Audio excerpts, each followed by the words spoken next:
মক্কার তরুণ ছাগল পালতো মুশরিকের বিশ্বনবী আর আবু বকর রাদিয়াল্লাহু তাআলা আনহু একবার গেলেন। বিশ্বনবী বলেন, আমি খুব ক্ষুধার্ত, তোমার কাছে কি দুধ আছে ছাগলের? আব্দুল্লাহ ইবনে মাসউদ বলে, আছে, কিন্তু এটা আমার মালিকের, আমি তো দরদ দেখাই আমার মালিকের দুধ আপনি পথিক, আপনারে দিতে পারি না।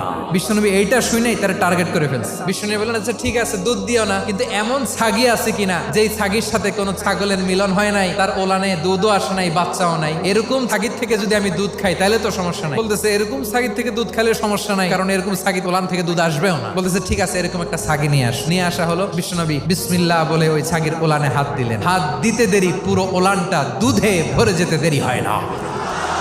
বিশ্বনবী আর আবু বকর রাদিয়াল্লাহু তাআলা আনহু দহন করে পেট ভরে খেলেন। এই দৃশ্য আব্দুল্লাহ ইবনে মাসউদের হৃদয়ে দাগ কাটলো। এই মুজিজা দেখে তিনি বললেন, আশহাদু আল্লা ইলাহা ইল্লাল্লাহ। ওনাকে টার্গেট করে বিশ্বনবী দেখলেন এমন ইন্টেলেকচুয়াল ব্রেন, উনি সূক্ষ্ম সূক্ষ্ম জিনিস বুঝে বেশি, ফিকহি জ্ঞান ওনার মধ্যে বেশি। বিশ্বনবী ওনাকে কোরআনের জ্ঞান